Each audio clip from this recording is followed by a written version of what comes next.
palabra, senadora. Gracias, señor presidente. Además de quienes usted nombró, está también el senador Zoé Robledo.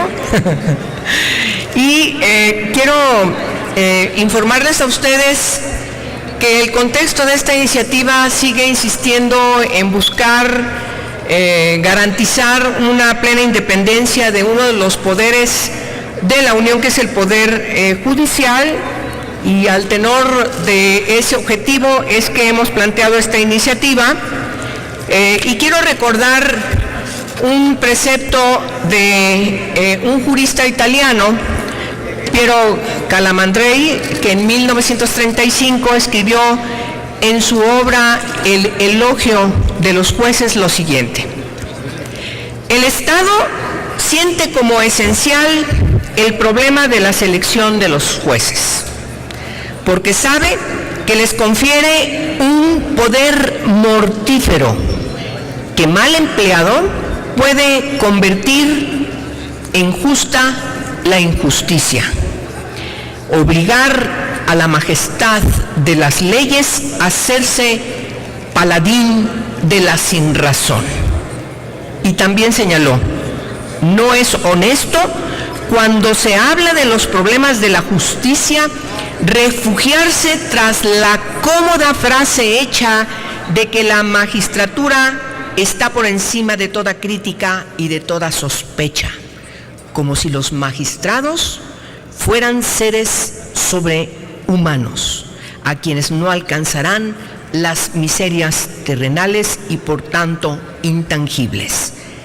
El que se conforma con esas necias adulaciones ofende la seriedad de la magistratura, a la que se honra, no adulándola, sino ayudándola a que se mantenga a la altura de su misión.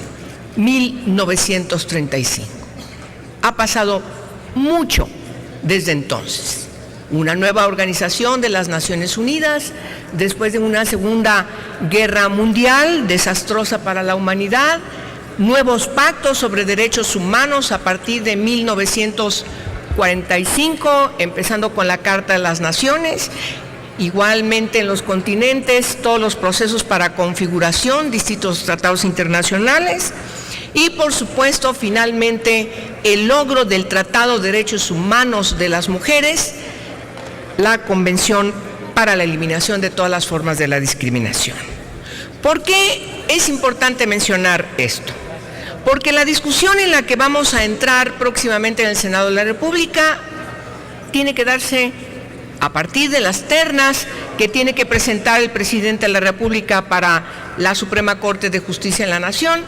Tiene que presentarse desde dos rutas que me parece no debemos dejar de observar con toda precisión. En primer lugar, todavía seguir arrastrando el gran poderío que tiene quien conduce uno de los tres poderes de la Unión, que es el titular del Poder Ejecutivo Federal, y el otro gran pendiente que tiene que ver con la igualdad sustantiva. ¿Por qué nos preocupa?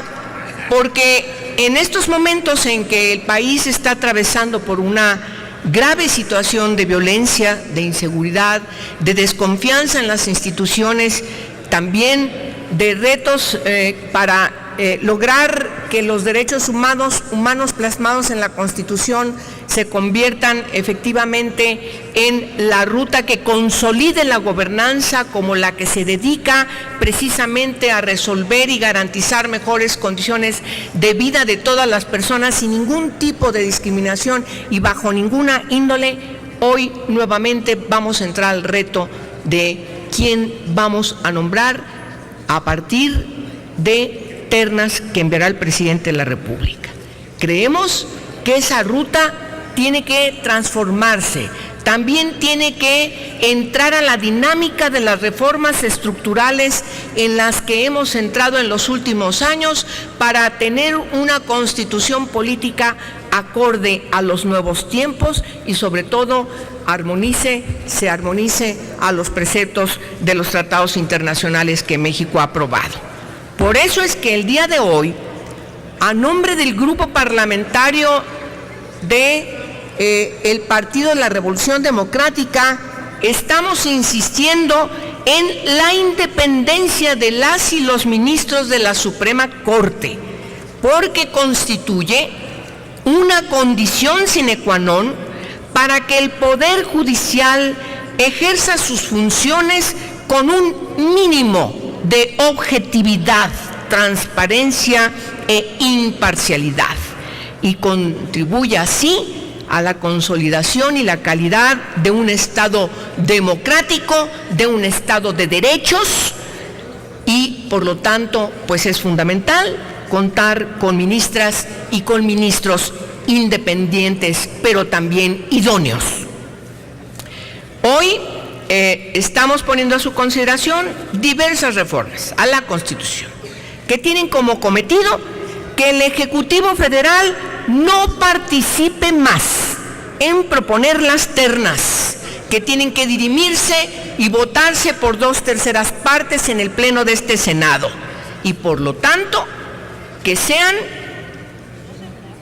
los colegios de abogados, los tribunales superiores de justicia, para que tengamos las dos rutas de los expertos y expertas constitucionalistas, desde la academia docta, pero también de quienes están trabajando desde la carrera en el servicio judicial, para que puedan aspirar a ser tomados en consideración a tan alto encargo dentro del poder en que participan. Segundo, que el presidente o presidenta de la Suprema Corte de Justicia de la Nación no presida el Consejo de la Judicatura Federal. Esto para lograr incidir también en una democratización dentro del Poder Judicial, y que este Consejo, que hoy pareciera como un elefante blanco, se convierta en una especie de asuntos internos dentro del Poder Judicial, y no solamente oriente, capacite, forme, profesionalice, sino también vigile internamente la conducta de juezas y jueces. Eliminar las prebendas y canonjías que no sean las que deriven de la seguridad social. Un reclamo que se nos hace desde todas las voces para quitar esta especie de situación privilegiada que, además de ser muy lamentable en un país con tanta pobreza, pues también refleja una situación de gran desigualdad que debemos quitar y que no es acorde a un país democrático. Hay países que están en mejores condiciones económicas que nosotros, que México, y quienes están asumiendo los cargos desde todas las instituciones tienen salarios, tienen dietas acordes a su investidura y acordes también a los otros sueldos que tienen otros profesionales en otras materias. Y por supuesto, nos importa mucho que dentro de la propia carrera judicial también se instaure la igualdad sustantiva. Es importante señalar que en este sentido necesitamos contextualizar de manera clara y precisa cuál es la diferencia de la igualdad inscrita en el siglo V, entonces por San Agustín, y lo que ahora hemos construido, la igualdad sustantiva, que tiene que dedicarse a resolver todas las situaciones de discriminación contra las mujeres y, por supuesto, integrarlas de manera eficaz, de manera efectiva, en la conducción de manera paritaria, en todo lo que las instituciones tienen que hacer. Por eso, el día de hoy presentamos las reformas a la fracción octava del artículo 76, un párrafo al artículo 94, las fracciones cuarta, sexta y el último párrafo del artículo 95.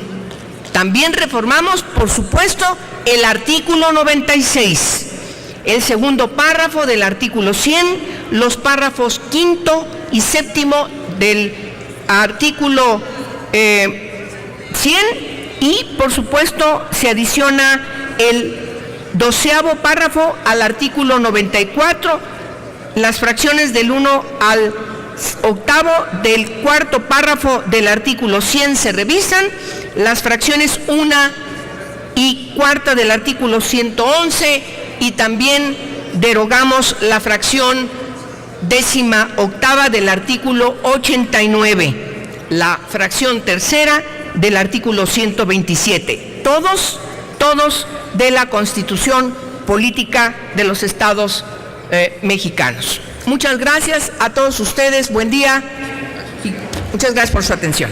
Muchas gracias. Senador, le preguntan si se puede adherir a la... Claro que sí.